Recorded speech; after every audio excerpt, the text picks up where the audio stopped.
Forrest Galante, or Galante, I don't really know how to pronounce his name. He's the guy who likes to save endangered species and also discover new species, and formerly thought extinct species. So this guy's kind of awesome and based and cool. And a Chad. And what makes him even more of a Chad is he was almost sentenced to death in Asia. True story.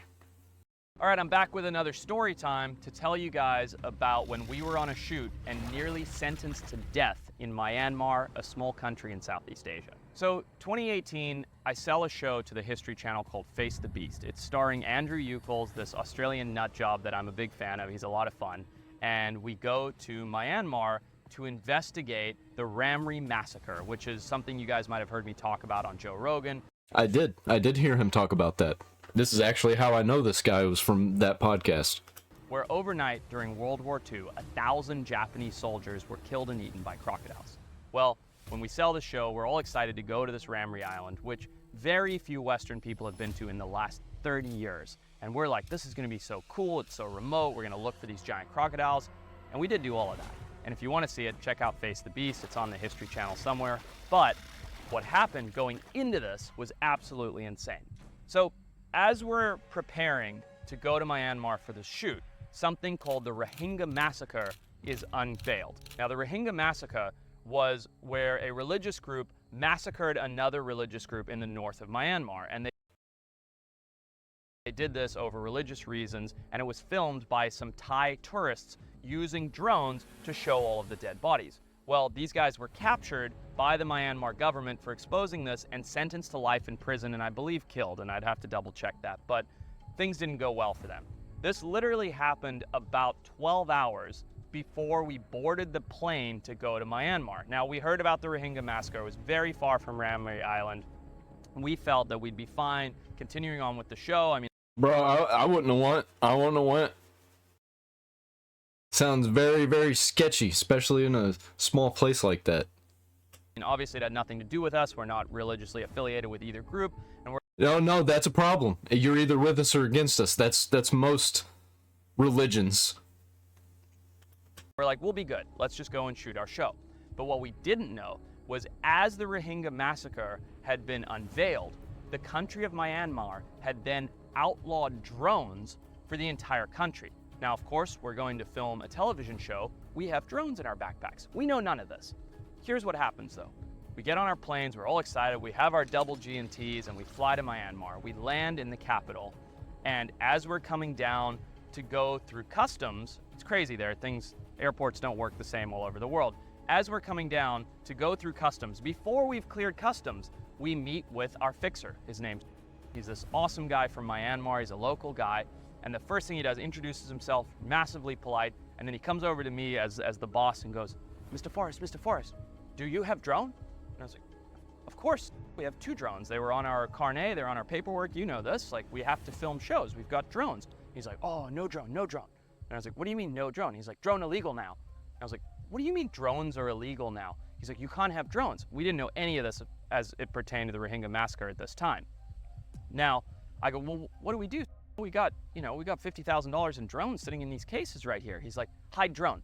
So I'm like, okay, well, hide the drone. So I go over to Mitch and Well, there was your problem. You shouldn't have hid them. You should have told them. You should have just told the government. Why would you hide them?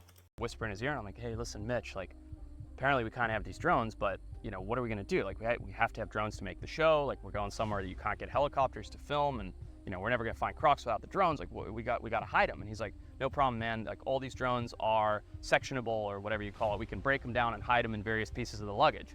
And I was like, okay, like, get the guys, go in that corner. As soon as the drone cases come off the conveyor belt, go in that corner, break them up. And he's like, you got it. So Mitch starts grabbing the things, and I'm pretending to fiddle with the carnet, and I'm doing my typical thing where I'm talking to customs. Hey guys, how's it going? Yeah, we're coming here to do this thing, and we're looking for crocodiles. And I'm distracting the 2 guys that were in the entire airport to do customs. Yeah, man, don't play around with these other governments that are crazy and have massacres between religious groups. Well, Mitch is breaking down and hiding the drones behind a wall of pelicans so that nobody can see. And he's, he's putting a drone, he's putting a couple propellers in Johnny's backpack, and he's putting a the body in Mitch's carry-on and blah, blah, blah, blah, blah, or Mark's carry-on, you know, we're mixing it all up. Anyway, he gets done, he gives me the old nod, and I'm like, okay guys, let's go, bring the gear. They bring the cases go through, zup, zup, zup, through the scanner, bing, bing, bing, bing, oh, they found our drone. They open it up, it's the drone case with all the foam cutouts, and the guys have shoved cell phones and t-shirts and camera lenses in there, and the guy, he's like, hey, where's your drone? We're like, oh, no drone, we just used the case.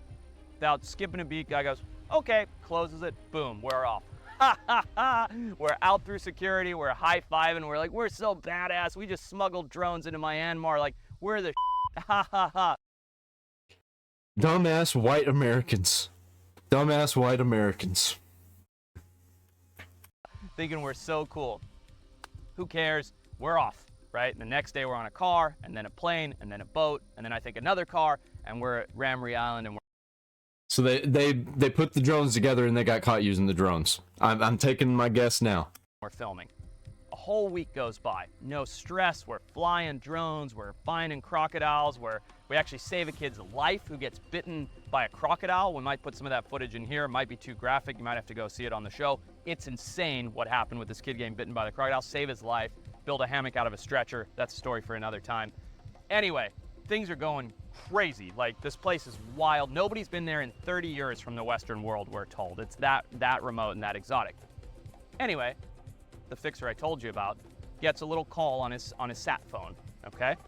He gets a call and he comes over and he has gone sheet white and he's stark. And I'm like, what's wrong, buddy? Because he's a very chatty guy.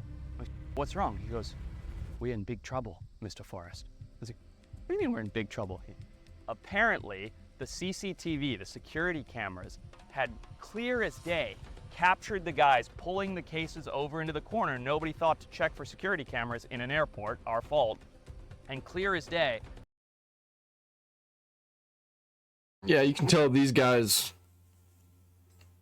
never did anything shady in their lives. That was probably the first shady thing that they did. Didn't think to check for cameras. Are you serious? Are you serious? Come on, man. Trying to smuggle some illegal drones into the country, didn't check for cameras. They're seeing the guys pull out this giant drone. We had one of those big drones back then, the Matrice or something like that, I don't remember, or Inspire. And they see him breaking it down, and they've called, and they've told him he has to report to the capital city immediately to turn himself in. They have video proof that we've broken down drones and smuggled him, and they've told that we are going to be sentenced to life in prison and that he has to turn himself in immediately or he'll be sentenced to death. You know what they say? Saturday is for the boys. Well, that's absolutely insane. What happened to that guy? Hopefully we got that guy out of that country if he was facing that.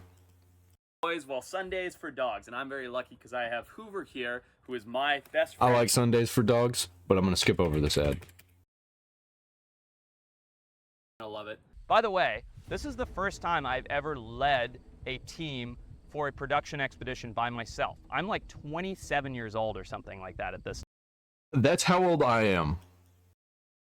So this guy, you didn't know? Okay. Time, and I'm in charge of this entire Amateur. crew's well-being, their safety, everything. Oh my God, I can't believe this is happening. We're getting sentenced to life in prison in Myanmar over the Rohingya massacre drone law. Like, Well, I mean, to be fair, that wouldn't have actually happened. The United States government would have been like, no, we got to keep these guys. You don't get to keep them. So I'm freaking out, and I'll admit I made a big mistake here. I made a lot of mistakes. One was smuggling in the drone, thinking it wasn't a big deal. But the next mistake I made was actually telling this to Mitch confidentially, because he then told the entire crew. So now I had major panic on my hands. Well, what are we gonna do? We discuss it with everybody. I call the US Embassy on my sat phone. I tell them everything that happened. They go, you broke the law, nothing we can do to help you. Click. And I'm like, Jesus Christ. Like, if the US Embassy can't help us, there's... Yeah, well, that's not how that would have ended up playing, because people would have heard about that. They would have been in there for a while and it would have sucked. There wouldn't have been life in prison. So we're trying to make all these plans. We're trying to figure out what we can do. We're trying to save the show. The amount of stress is insane. So needless to say, we wrapped the show up that next day. We start heading back to the capital city. Now we've got two options for plans. Plan number one is to go back, send in. Again, wasn't the one in trouble. I should clarify that. We were. Send in and figure out like how serious are these charges, or are they over embellishing it? Meanwhile, our security is going to sit with us in a car to drive us out. Had they told us like these guys are going to life in prison, our security guard was going to drive us to the Thai border, and we were going to sneak into Thailand overnight and fly out of Thailand. That's how serious this was. To say we were stressed is a major, major understatement.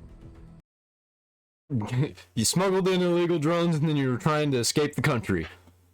Well, at least you got the second part right. That first part, you shouldn't have even got to that point. But at least you were right. At least you were smart about the second part, is getting the fuck out of there. Anyway, it's not a happy day of travel back to the capital city. This is actually an interesting sidebar to the story. Because we're trying to save the show, we have a runner from New Zealand fly in, and we thought we were being watched by the government. So we literally did what felt like the craziest drug deal ever. We put all of the footage on a hard drive, and we pulled up to a stoplight in the city, and he pulled up next to us, rolled down his window. We handed the hard drive through the window to the runner, and he took off, and we never saw him again. Never even saw his face. He had a hoodie and sunglasses on. So we got the show out, so the show was good. Which at this point in my career, I was like, the show is the most important thing. It wasn't. I don't know why I even gave a about the show at this point, but we got the show out. We get to the airport that evening after getting the show out, goes in, and he comes back out 5 minutes later, and he goes, "Mr. Forrest, all power is down, and the man who called me in is not here today." I was like, what does that mean? He's like, "Go now." So we like get out of the airport, or get out of the vans and head into the airport. And I'm like, "Guys, break it up. Everybody's in groups of twos with only 2 cases each. Go." So we go and we all check in different counters, and because the power was out in the main capital airport, they had to write us all in by hand, and our names weren't entered into a system. This guy deserves a movie for this little incident that he got himself involved in. And here's where it goes so nuts. So they write us all in by hand, and we go through in groups of 2 as though we're all spread out, because this is a major airport. It's not like we were the only white people in the airport or anything. There's lots of people. Yeah, it's a serious airport. So we're going through in groups of 2, checking in individually, blah, blah, blah, going through security, and our nerves are on high alert. At any point in time, if the power comes back on in the airport, they're going to know that we've checked in once they start entering us into the database, and go and get the guy and grab us. Well, sure enough, the power comes back on while we're in line to board the flight. We board the flight, we're sitting there like literally everybody's sweating, like so nervous. We board the flight and the plane takes off, made it out of Myanmar. But what's crazy is we land, I call. Apparently what happened was, after we had taken off, the power had come back on, and they had logged our names in their system, found out that we had left the country, and immediately went and arrested for being like, like aid to the crime or whatever, and took in and kept him for 24 hours. And allegedly they like softly tortured him, like didn't really explain it. We felt really, really bad, but he told us they kept me and they hit me and they hit me.